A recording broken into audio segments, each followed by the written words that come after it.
Welcome everybody to another installment of Hannahcast Live. Yeah, like, boy, I've had a long 24 plus hours. You'll see why in a couple of weeks, I should say. I should probably get this water. You'll see why in a couple of weeks, probably not this Wednesday, but the Wednesday after this upcoming one. I got a special video planned. I mean, granted, if you don't live in West Virginia, it may not apply that much to you, but it's still worth taking a look at.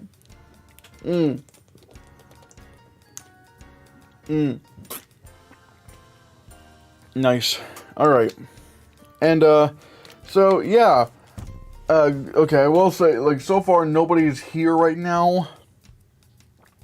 Granted, I didn't I literally, the topic for today's live stream, for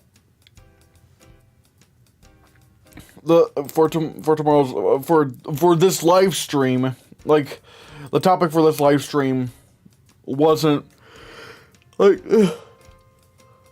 I didn't come up with it until, last second, because I'm just wait, did I not put it at... Damn it, I put it at normal latency, not... Why didn't I put it at, why didn't I put it at low latency, so I could interact with people? Granted, there's not really many people here to interact with. So yeah, don't be surprised if there's a delay. Because my dumbass can't do anything right. So, yeah. But, yeah, it's a spooky season. It's the spooky season of Halloween. Of October leading into Halloween.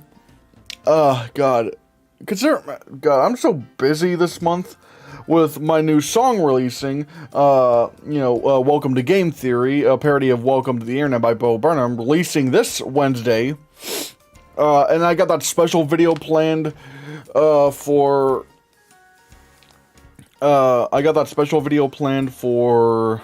12th, so really we might only be getting 2 Halloween videos, but unless I can compromise with these live streams and such.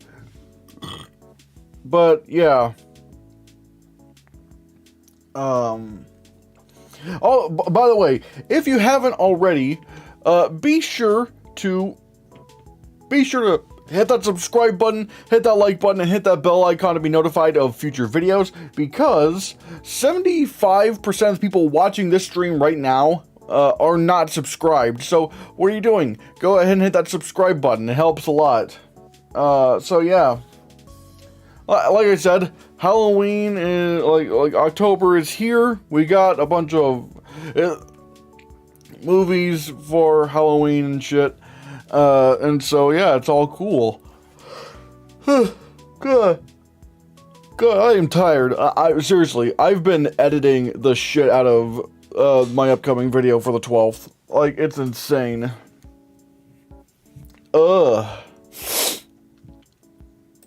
And so, yeah. You know what? Let's just maybe jump into it. Basically what I'm gonna do is give you my top 10 favorite horror movies of all time, considering it's Halloween month. It's Hannoween month, as I like to call it. So, yeah, let's go ahead and do that. Number 10... Actually, wait, let me make sure my list looks right. Yeah. This is my top 10 list. God, why am I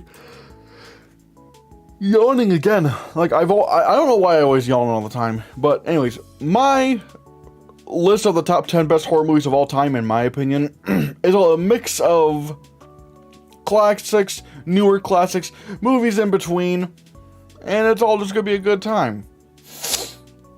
And so now, let's get on with number 10. Number 10, for me, is Midsommar. Midsommar, this is a movie that people kind of slept on in this is a movie that people kind of slept on in 2019, 'cause, like, it came out the year after Hereditary, and it got a decent response, but people weren't loving it, and so because of that, I was kind of late to the game on Midsommar, because I was like, oh well, I guess people aren't really loving it that much, but when I saw it, I was like, damn, this is almost as good as Hereditary. Like, this is phenomenal. Like, the fact that a lot of the horror happens in broad daylight, like, there's, like, everything is there where you can see it. And I think, like, what Midsommar showed me, was that, unlike Hereditary, which is more of an emotionally devastating horror movie, like, really, because of the characters and whatnot, Midsommar is more of the experience of horror in this environment, in this world. Or, like, basically, the main characters aren't given a whole lot of depth, but they mainly serve as the viewer experiencing this Midsommar world. And I thought it was phenomenal. It had some incredible cinematography, some great costume and production designing, film editing, all that. Like, it was very well crafted. And again, I really liked, like I said, it really is more of that kind of experiential kind of thing. Like, less than character thing. Anyways, number 9 for me is Shaun of the Dead.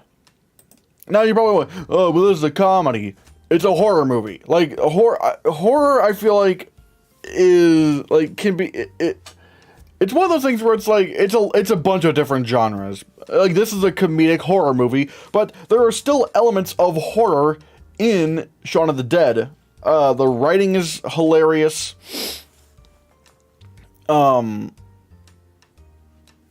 Yeah, the writing is hilarious, but yet also kind of profound at times. Like, whenever things whenever it gets really into the horror aspects, it actually is kind of creepy. I don't know how the movie does it, and there's the characters are hilarious. It's just really, really funny, and honestly, I would say it's the best zombie movie ever made, in my opinion. So, yeah. Because again, like I said, I do count this as a horror movie because like, there are a lot of, like I said, like, just because there are other genres in this horror movie doesn't mean it's not a horror movie. That's why I would actually kind of count Doctor Strange in the Multiverse of Madness to be a horror movie. It's horror light, but especially with the shit you see that Scarlet Witch does, it's clearly, it clearly has a lot of horror elements in there. Yeah. Number 8 is probably the scariest film I've ever seen in my life. The movie that actually made, one of the few horror movies that actually made me, like, that kept me awake at night. And that is The Descent. The Descent has there are so many things in this movie horror-wise that I hate. Not hate as in the movie hate, but I mean, like, you know, I would hate that if that were me. Like, spelunking in caves and getting into weird, like really, like, tight crap. Like, it gets very claustrophobic, and I fucking hate that. There's, like, weird creatures. I'm just like, ugh! I hate this. Like, especially when you look up, like, when you start delving online as to what these things are, it's so fucking creepy. And then, oh my god, oh god. It really is, it gives a lot of Alien vibes, but unlike Alien, like, this film feels like it could actually happen. And it's just like, nope, I hate this. This is the worst. And it's tragic. It's like, it's everything that scares me, not just in horror movies, but just in life. And I'm just like, oh god, this is, oh. So yeah, The Descent is my number 8. Number 7 is more of the fun kind of horror movie, and that is Trick or Treat. I discovered this movie, I don't think it was last year, I think it was a couple of years ago. Maybe it was last year, I don't know. But this movie was a blast. It was, like, it's also creepy, but it's also, like, there's so many, like, I don't know how to describe it. There's like it's almost like an anthology kind of story where there's like a bunch of little stories in this horror movie, yet somehow they're all intertwined. And it's so creative. I'm just like, oh god, like it's so clever the way it's written. Like the writing is so clever. And again, unlike a lot of other horror movies, especially even Halloween, this feels like Halloween. Like, you can't watch this anywhere but on Halloween. Like this, like Halloween's literally everywhere in Trick or Treat. And it is growing more in popularity, and as it should, because this movie is a blast. This movie, like, Trick or Treat is just awesome. Let me just make sure everything looks right. All right. Let's see. 10, 9, 8, 7, 6. Number 6 for me is Psycho. I watched this a couple years ago, and yeah. It's like, cause I was thinking, alright, Psycho's not gonna be worth the hype. It's only gonna be decent, but it's not gonna hold up that well. Yeah, no, Psycho holds up extraordinarily well, to be honest. I'm just like, whoa. Like, the intrigue is, cause here's the thing, like, you already know something's up. I mean, granted, I already knew what the twist was, going into it, but considering I already knew the twist, I was like, alright, how is this all gonna work out? How does this all, like, does this actually work logically? And it does. I'm just like, oh, so that's what's happening right now, and that's what, like, it's so good. And even, there was an aspect of this, and I won't give it away, there was an aspect of this that I was thinking, is this, like going into the film where I was like, is this gonna hold up for today and not be offensive? But the movie actually goes out of its way to explain why it's not that certain thing. It's really this. Like, the movie going out of its way, not just telling you, but showing you. I was like, oh, wow. Like, okay, that's cool. So the movie, probably even, maybe the movie itself didn't know. Maybe Hitchcock didn't even know. But, like, this film, again, holds up, I would say holds up particularly well in addressing, you know, when addressing certain things. And again, I'm being vague because I don't want to give away spoilers. But trust me, Psycho is fantastic. But also, I watched the Vince Vaughn Psycho remake. Wow, that's not good. It's really bad. Like, okay, here's my problem with the Vince Vaughn Psycho. It's trying to be a shot-for-shot remake, but, like, unlike The Lion King, where it's going from, like, you know, hand-drawn animation to photoreal CGI animation,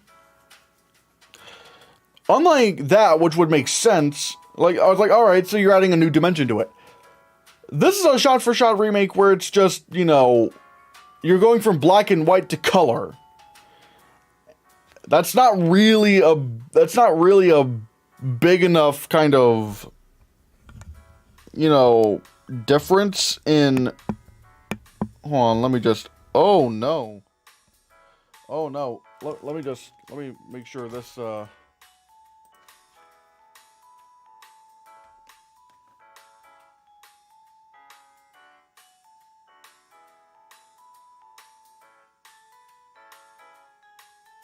alright, yeah, that,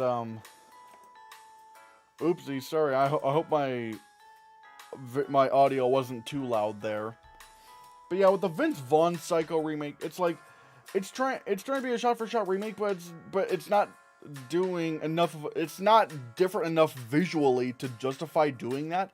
And even then, it's like they're trying to recreate shots from black and white in color, even though there's a reason why they shot it in black and white. Like you can't just do the same shot in black and, like, have a shot in black and white and do it the same in color and expect it to be the same. No, they are meant for, like, there's different lighting techniques that need to be done. And it doesn't work. Like, trying to recreate a black and white into color and expecting the same result is just not gonna work. Like, if they were, and plus, you know, Vince Vaughn is very strange in the film, because, in the remake, because when he's trying to be, like, awkward Norman Bates and whatnot, like, it feels very corny, it feels very cheesy.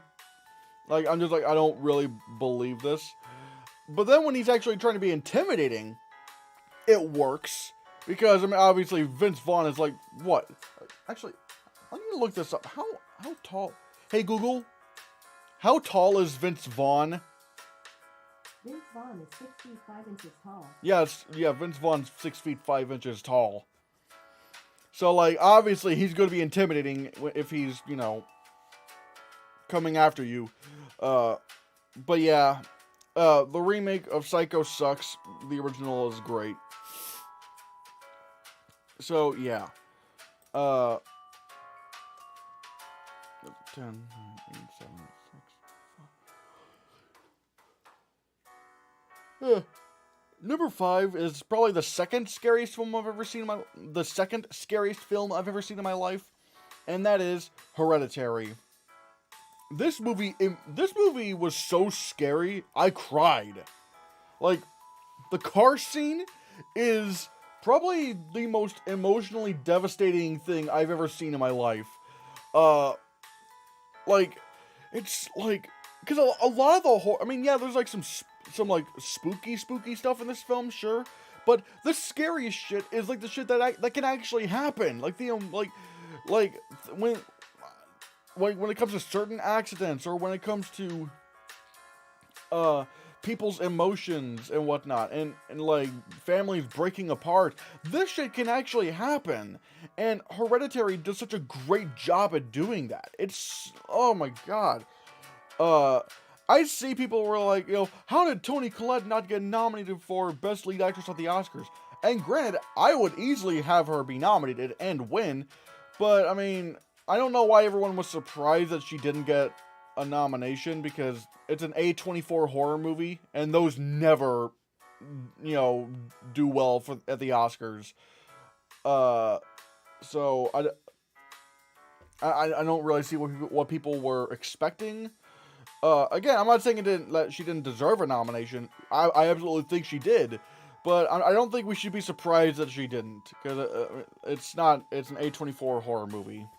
But Ari Aster's direction, the cinematography, and again the editing, it's such a well-crafted horror movie as well as being very well written and acted. And who knew that Alex Wolff from the Naked Brothers Band would deliver, in my opinion, maybe an Oscar nomination worthy performance.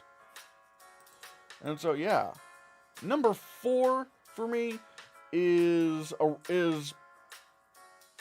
probably the first remake on this list, and that is Nosferatu the Vampire. Nosferatu the Vampire, now this isn't like the classic Nosferatu that you know on like the black and white film. No, this is the Werner Herzog remake that came out, I think, in the 70s or 80s. So yeah, but I really I love this film, like, because like the original Nosferatu, and hell, I actually did a comparison video between the original Nosferatu and this one, and my thing is, the original Nosferatu, the silent film, was like this big extravagant play, but on the screen with like booming music and like shocking visuals, like very theatrical, and the weird thing about Nosferatu the Vampire is that it does a lot of the things that the Gus Van Sant Psycho remake does, where it tries to like recreate the film, sometimes shot by shot. But one of the major differences is that it takes a completely different tone from the original. Like, again, the original is like this big, extravagant play on screen. Whereas Nosferatu, with like big, booming music. Nosferatu the Vampire, however, is a lot more intimate, a lot more eerie, and has very somber music. And it's so surreal in how it's so surreal how Nosferatu the Vampire manages to be almost exactly like the original Nosferatu, like beat by beat, and sometimes even shot by shot.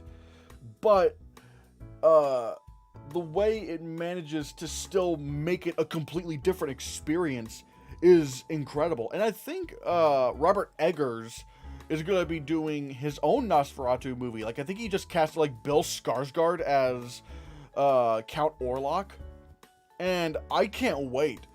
I mean, because I really like Robert Eggers as a director. I loved The Witch, and I definitely loved The Lighthouse. I'm not gonna lie, I thought The Northman was just okay. I feel like he tried to be... I think he tried to find that line between A24 weirdness, but also casual moviegoer weirdness. No, not weirdness, but like casual moviegoer kind of cinema. And I don't think it blended together that amazingly. I feel like he should just stick with just being weird, just being like small scale weird, and just do that. And I'm hoping his Nosferatu remake is just like that. So yeah. Number 3 is the second and also last remake on this list. John Carpenter's The Thing. I was hearing all the buzz about The Thing before I watched it a couple years ago. I was like, people are like, oh man, look, The Thing is amazing. You gotta watch The Thing. And when I finally watched The Thing, I was like, oh shit, this is actually amazing. Like, the effects are incredible. Like, now people are going, oh, this is why practical effects are better than CGI. It's like, no, that's not really the case. Like, it really depends on what you're trying to do. And, with The Thing, that was what, for what The Thing was trying to do, like this kind of slow burn horror movie, using these kind of practical effects was the right call. I mean, granted, they couldn't even use CGI at the time, because I think it came out the same year as Tron, and at that time, Tron was like the most groundbreaking achievement in CGI. So obviously CGI was not there yet to do what you would want. What you couldn't create like big monsters that would twist all around and shit. But man, it is grotesque. And I actually got some information as to why The Thing didn't even make it on the shortlist at the Oscars for Best Visual Effects. And it's because The Thing wasn't even really that well known, or really, people just didn't really care about The Thing back then. Because The Thing came out the same year as like the alien movie of that decade. Well, maybe not the decade, but the alien movie of that year, which was E.T. the Extraterrestrial. This really lighthearted, fun kind of alien movie. Whereas The Thing is just like this dreadful horror about conspiring against everyone, And so it wasn't really that popular back then. And really, The Thing's reputation only grew over time. So that's why it didn't make it onto the short list. I still think it should have. I think it should have gotten a nomination easily, but you can see why it didn't.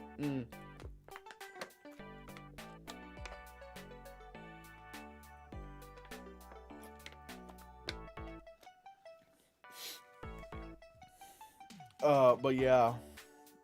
Number 2 is probably... no, it's not the most recent. Like, the most recent here is Midsommar and then Hereditary. But But my number 2 pick is another recent one, and that is Get Out.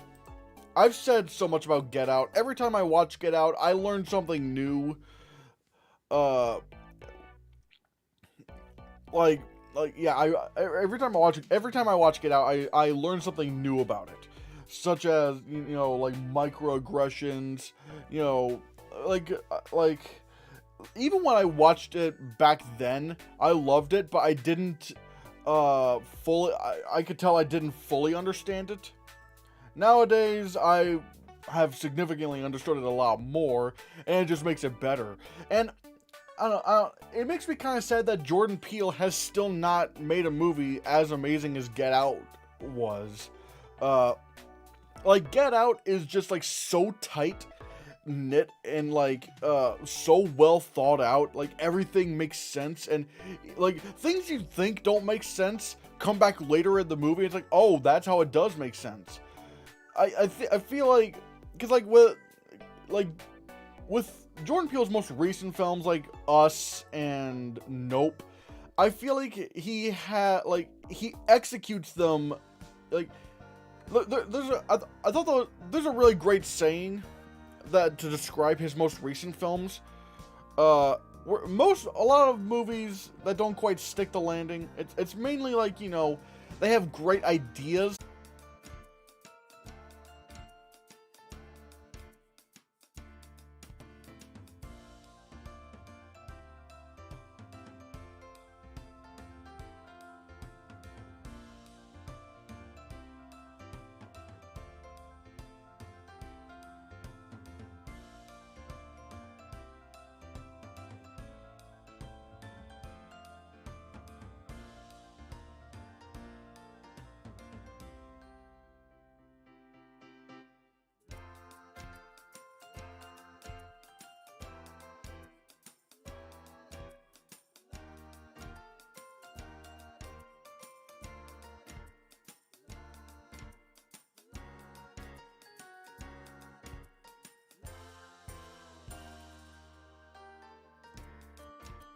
Are we back? Are we back?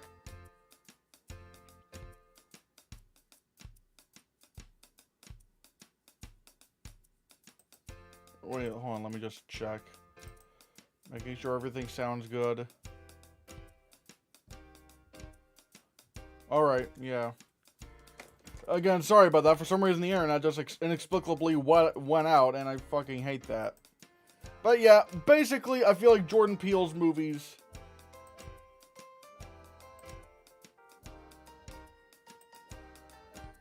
I'm gonna put it. Test. What the? Oh, wait.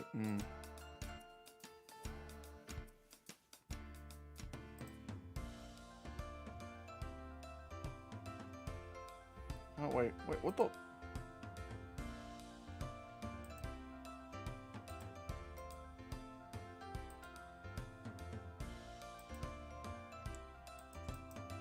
Hold on, let me just fix this real quick. Oh, I hate that so much.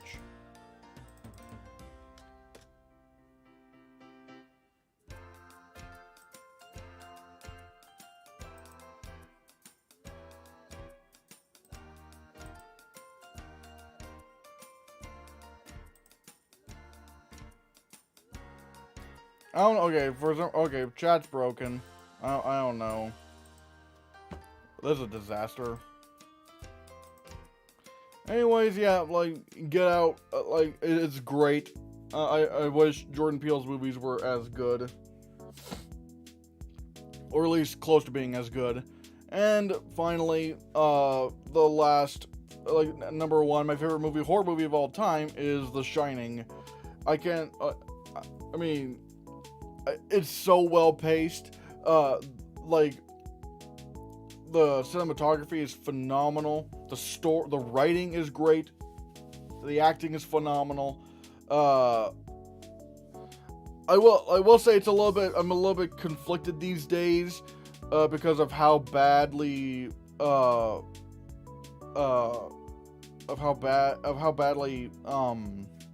Stanley Kubrick treated treated, fuck, what was her name? What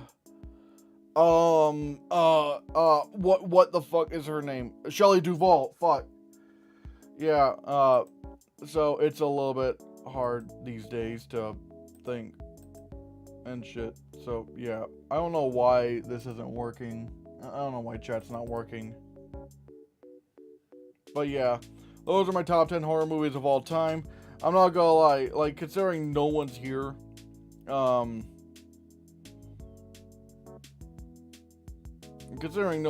not exactly sure if I should continue for much longer because there's not really gonna be any interaction. So, yeah. But like I said, those are my top 10 horror movies of all time. Thank you so much for watching. I think I might close this stream out, honestly. Yeah, no one's here. Not really, can't really communicate or anything like that. So, whatever the case may be, thank you so much for watching. Give this video a like, share the video so that, hit that subscribe button, hit that bell icon, hit that like button, all that stuff helps out the channel. Because, like I said, 75% of the people watching this right now are not subscribed, so what are you doing? Hit that subscribe button, you dummies. And, so yeah, I leave you off with this. Welcome to Game Theory. What does Mark prefer? Does he like... Introducing my first ever single, Welcome to Game Theory, a parody of Welcome to the Internet by Bo Burnham, will be released on Apple Music, iTunes, Spotify, YouTube Music, and a bunch of other stores on October 5th. But you can pre-save Welcome to Game Theory on Spotify, and pre-sales are available on Apple Music right now. Please pre-save and pre-purchase this song if you can, as it tells the algorithm of those sites that people want to listen to it and push it further in recommendations. The lyrics were written by me and the vocals were done by Tom Bedlam, and I can't wait for you guys to enjoy it. Again, Welcome to Game Theory, a parody of Welcome to the Internet by Bo Burnham, is releasing October 5th, but you can pre-save it on Spotify and pre-purchase it on Apple Music right now!